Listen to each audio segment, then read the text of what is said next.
You found it. Your home for the best content on your favorite team, the Fighting Tigers of LSU. Do us a favor. Subscribe to the channel. Leave your comments below. Be sure to smash that like button.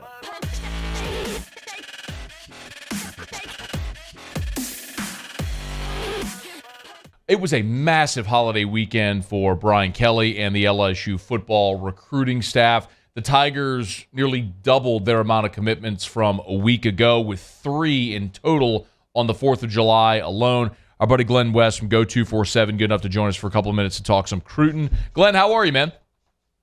Hey, Matt. Busy 4th for me, but wouldn't have it any other way. But thanks for having me on. I could actually think of many other ways, like, hey, guys, wait till the 5th. Or even the 3rd. Either way would be good, just not the 4th, not on my day off. But, yes, it's sort of what we all sign up for. Was all of this expected? Yeah, I would say so for the most part. I mean, a couple of those guys, a guy like Ashton Stamps, Deron Reed, those were guys that were on campus last month. In Stamps' case, the Metairie kid from Rummel who committed as the cornerback of the kind of the 4th defensive back of the class. He actually camped a couple times at LSU last month, and I think that's something that really resonated with this staff. Obviously, you want to get as many evals as possible, and a guy like Stamps coming on board and camping in front of the coaching staff really got a good close-up look at him.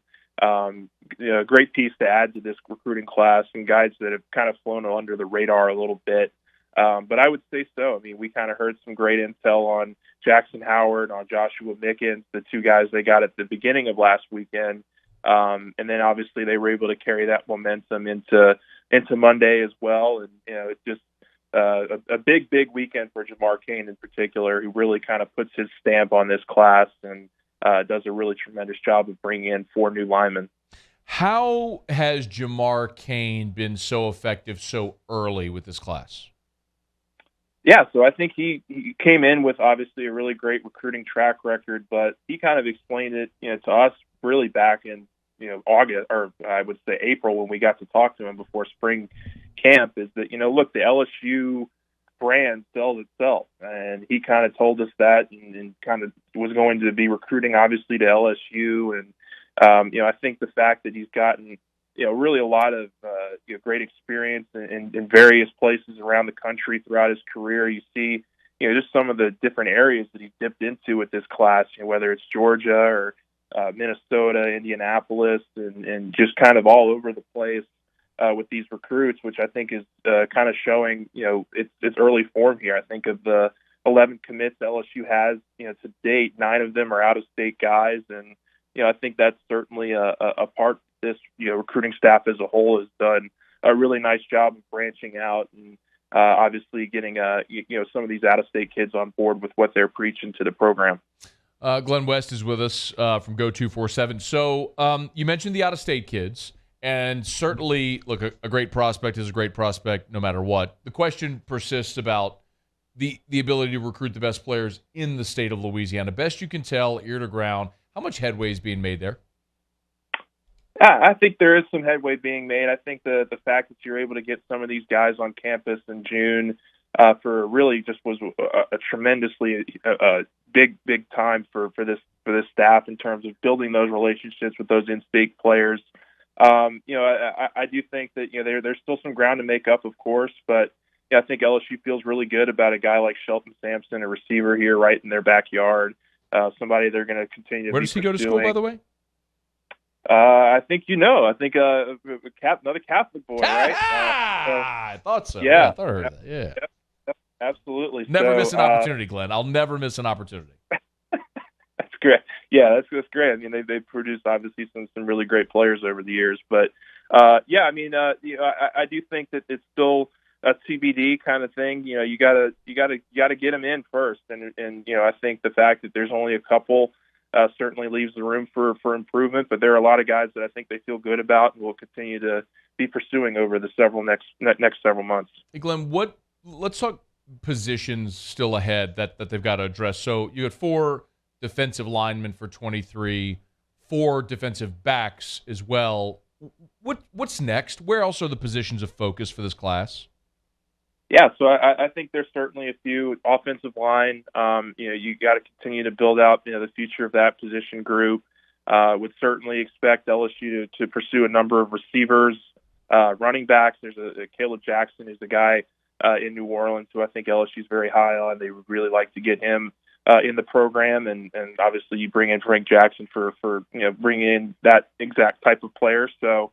I think your skills position players, obviously linebacker, I think is another area that you could afford to bring in one or two guys in this class. And I think really the big thing that we've kind of learned about over the last several months is the impact of not being limited to a 25-man class. And I think being able to branch out and maybe bring in a few more players than you're allowed to in past years will really help with this program and helping build up the depth at every position. So would certainly expect LSU to be heavily involved with O-line, with receiver, with linebacker, and obviously with the secondary too. I know they have 4 right now, but that's a group that has a lot of veterans, a lot of transfers in there right now. And there's going to be a lot of turnover there for the next couple of years. So loading up in the secondary is going to be very important as well. Do we know, Glenn, and you may not know the answer, it's fine, but do we have any idea what they're projecting the number may be for this recruiting cycle?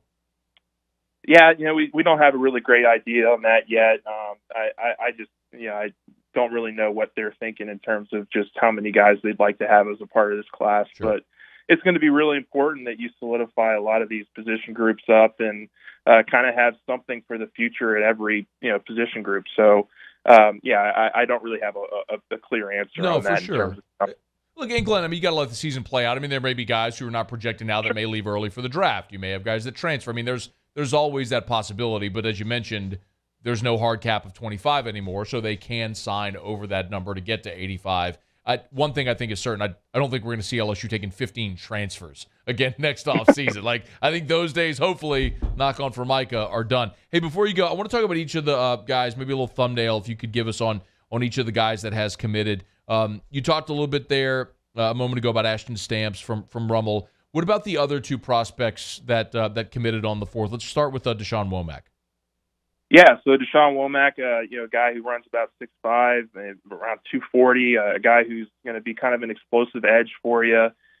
Really just a great athlete. I think he's already kind of eclipsed that 4.8 range in terms of the 40-yard dash and has really done a tremendous job of building out his physical profile. And I think he's a guy that obviously Kane can't wait to sink his teeth into. And sorry, I'm refreshing my screen here. Who was the other prospect on the 4th of July? They were so Deron Reed. Was Reed? That's right, because Mickens came the day before. Okay, so on Deron Reed. Yeah, so he goes about 270. He's about 6'3", 6'4", but a guy who I could obviously profile is a kind of a outside guy, but could also have the physical presence to move inside as well. I think he's done a tremendous job of kind of exploring where he wants to go with his future. But I think he's going to be a guy that you're going to really rely on as a solid depth piece for this group. Really can be as early as next year for them. He's done a tremendous job. Yeah, 247 has him as a 4-star. The composite has him as a top 230 overall player. And what about, I mentioned Mickens as well. That's the guy who committed on Sunday, the day before the 4th. Right. A thumbnail there?